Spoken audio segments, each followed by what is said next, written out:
My name is Lacey, and I want to share the story of my difficult marriage. It all started 5 years ago when I met Aaron, and things unfolded in a way I never expected. Back then, I was doing well in my career as a senior marketing manager at a top tech company. My job not only made me happy, but also paid really well. For a while, I was the main provider for our household because Aaron was struggling with on and off unemployment. He was chasing his dream of becoming a writer, and I fully supported him. Aaron had a way of charming everyone around him. Writing was his passion, and I truly believed he would be successful one day. Even though I had my own career, I made sure to cheer him on in his pursuit. We often stayed up late talking about the future we wanted to build together. Aaron would sometimes take on small jobs to help out, but I always told him not to worry. I was happy to take care of things while he figured out his path. We had a strong belief in each other's dreams and were ready to face whatever came our way. Now, let me tell you about Hazel, my sister-in-law, who lived in the beautiful city of Auckland, New Zealand. We weren't super close, but I still considered her part of the family. Aaron was very fond of his younger sister. She was only 23. He often talked about their childhood, showing how much he cared for her. Even though Hazel and I didn't have a deep bond, I valued the times we spent together at family events. She was full of energy and life.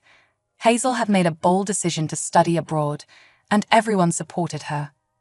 One day, after a long and tiring day at work, I came home with sore feet, just wanting to relax. But Aaron had something else on his mind. "Lacey, there's something I need to talk to you about." "Sure, Aaron. What's going on?" "It's about Hazel. Her health has taken a serious turn, and the medical bills in Auckland are incredibly high. She reached out to me for help. Can we send her some money?" "Of course, Aaron. What happened to her?" "She's been having some stomach problems, and the doctors are doing tests to figure out what's wrong." "Oh no, poor Hazel. I'll definitely help her." "Thank you, babe. I hate to ask, but she's my sister, and I can't stand the thought of her suffering. You know, I've been between jobs for a while, and my savings are running low. Hazel just graduated and has been looking for a job, but it's been tough for her to find one in her field. Family comes first, Aaron, and we'll make sure she gets the help she needs." "How much do you think she needs?" "Just $5,000. I know it's a lot."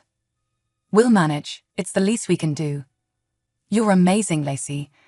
I promise I'll pay you back as soon as I find a steady job. I hate that it's come to this, but I'm so grateful for your support." "Don't worry about paying me back, Aaron. Family sticks together." Without hesitation, I agreed to send the money. I made this decision out of love, compassion, and a strong belief that family always comes first.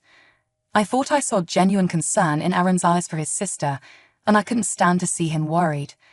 After all, what's the point of the money I earn if I can't use it to help the people I care about most?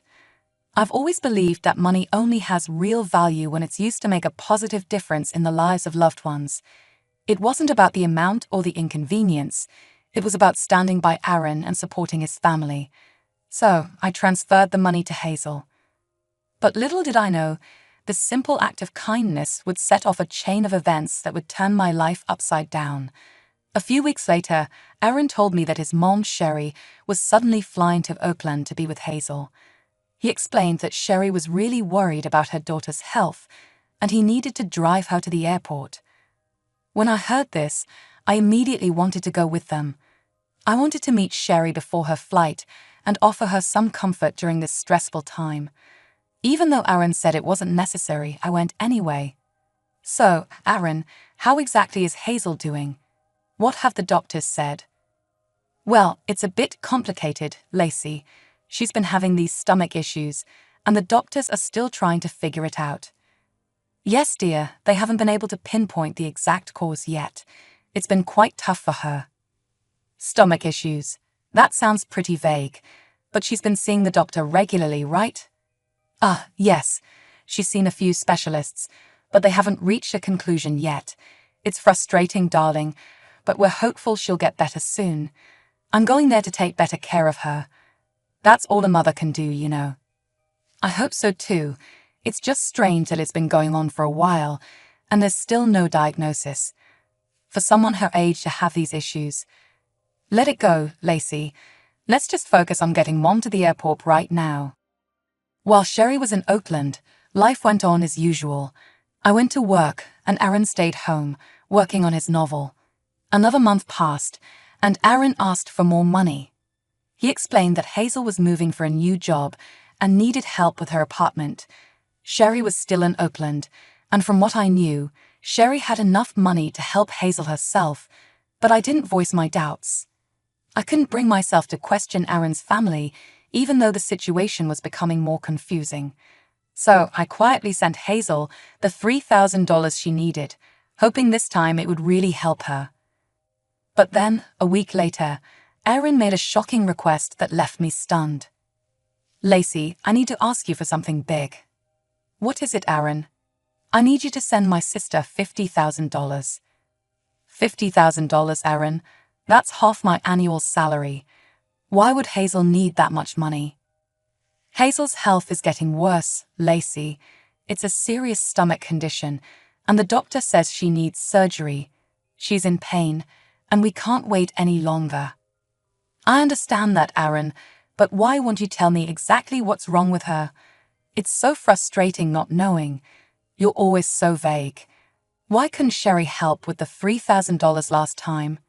First, it was for a diagnosis, then for an apartment, and now surgery.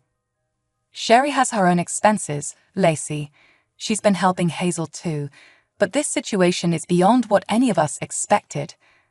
I get that, but it's hard to keep giving money without knowing where it's going.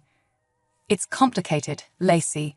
I wish I could explain it better, but it's a medical thing, and Hazel's privacy matters too. I'm not asking for every detail, just more than some stomach issue. This is about her life, Aaron. I can't keep sending money blindly. Are you seriously questioning Hazel's health? I can't believe you're being so heartless about this. I'm not being heartless, Aaron. I'm scared. I need to protect our future too. I can't drain our savings without knowing more. If you can't trust me on this, maybe we don't have a future together. I would want a divorce if you don't help me. Are you really threatening me with divorce over this? I just want to know where our money is going. You're unbelievable, Lacey. Fine, do what you want, but remember, you're making this choice. Don't go around telling everyone I left you when it's clearly your fault. I sank onto the couch, feeling the weight of Aaron's request crushing me. My thoughts were spinning like a blender on high speed. Why all the secrecy? First, it was money for Hazel's diagnosis, then for her apartment, and now for surgery. It just didn't add up. I sat there, wrestling with my emotions. On one hand, I loved Aaron deeply. I didn't want to see him hurt or upset, and I always put family first. But on the other hand, something didn't feel right. I needed proof, some clarity, but all I got were vague explanations. Despite my doubts, my love for Aaron and my sense of loyalty won out. I ended up transferring the money to Hazel. She sent me a quick thank you text. The next morning, I told Aaron what I had done. I'm sorry for doubting you, Aaron. I transferred the money to Hazel. You did, Lacey. You're the best. I'm sorry about last night. The whole divorce thing just slipped out. I didn't really mean it. Even after sending Hazel the money, I couldn't shake the feeling that something was off. Aaron had threatened me with divorce the night before, but after I sent the money, he was suddenly all sweet and charming again. I couldn't ignore it. Why all the secrecy about Hazel's health?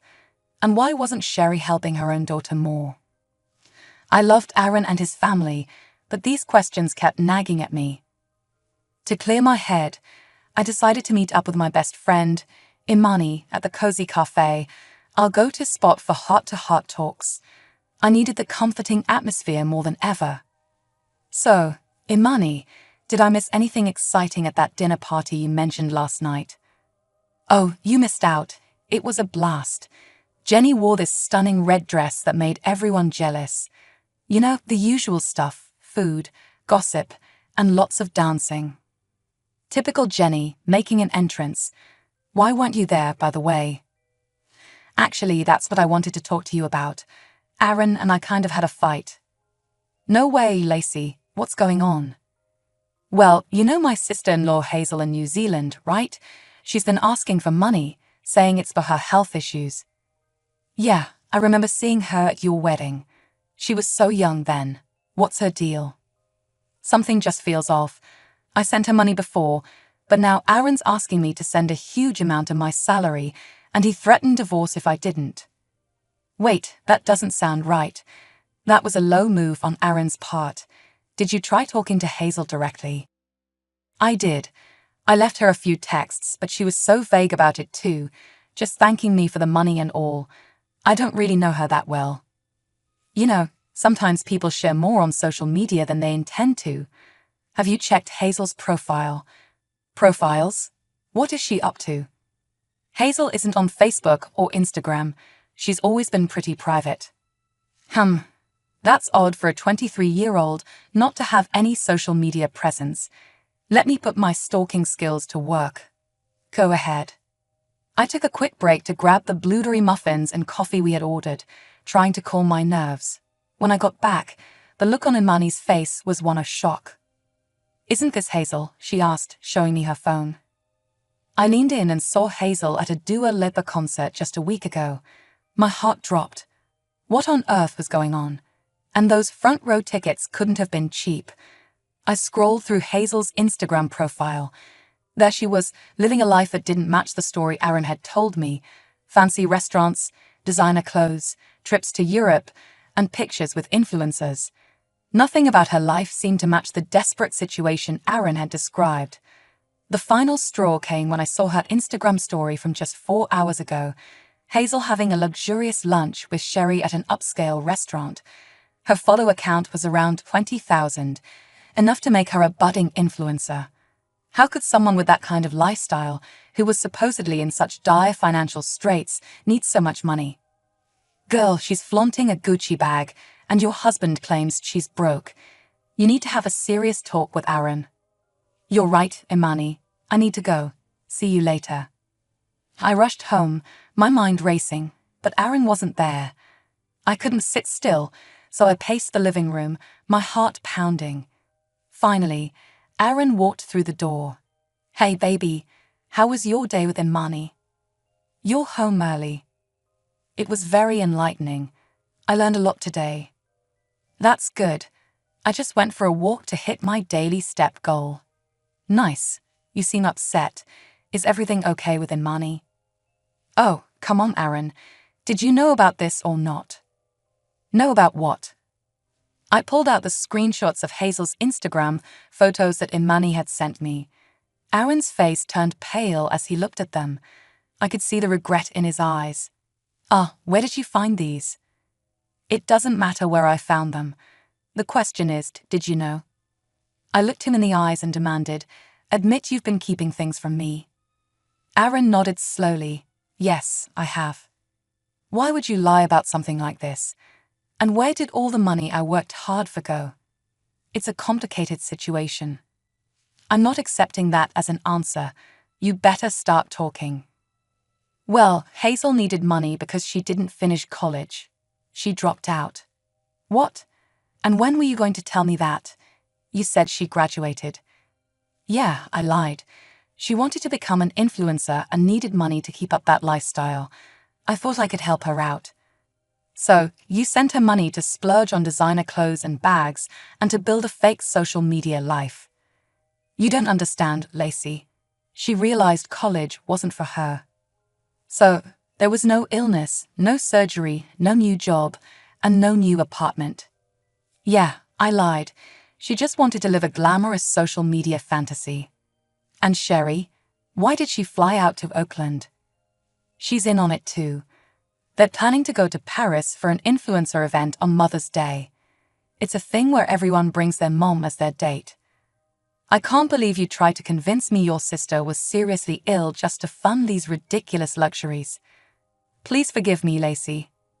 And then you threatened to leave me. Yes, I'm sorry. I didn't mean it. Babe, please, what can I do to make it up to you? You want to make it up to me? Fine, let's get a divorce. You can't be serious. Oh, I am. You threatened me with divorce, but now I genuinely want one. Life at home became unbearable. Aaron and I were like strangers living under the same roof. I needed a break from all the lies, so I booked a flight to my parents' place. My flight was in 2 days, but then, just when I thought things couldn't get any crazier, Hazel called me one morning while I was having my coffee. I stared at my phone, wondering what on earth she wanted, and then I finally answered. Lacey, you need to listen carefully.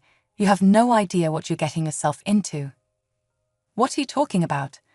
If you think about divorcing Aaron, it won't end well for you. You'll regret it.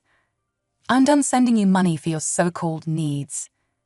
You don't understand the situation, Lacey. I have plans, and they involve you staying married to Aaron. As she started talking, I had a brilliant idea. I activated the recording feature on my phone, making sure to capture every word.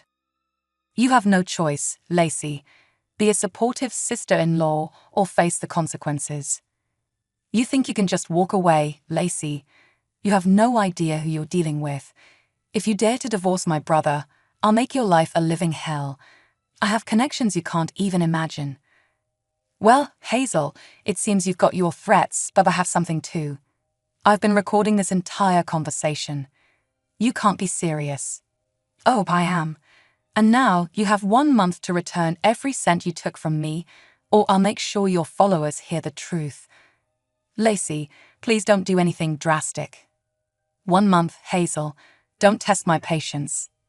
In the end, Hazel did pay me back.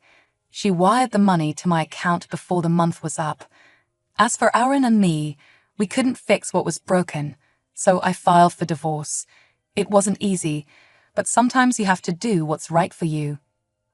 Being single again has its perks. Work is more exciting, socializing is a blast, and I'm living life on my own terms. I bought myself a new apartment, a place I can truly call my own. When people ask me how I managed to stay strong through all the chaos, I just smile and say, when people cross the line with you, sometimes you have to cross some lines too. Don't play the victim. Take control of your life and your happiness.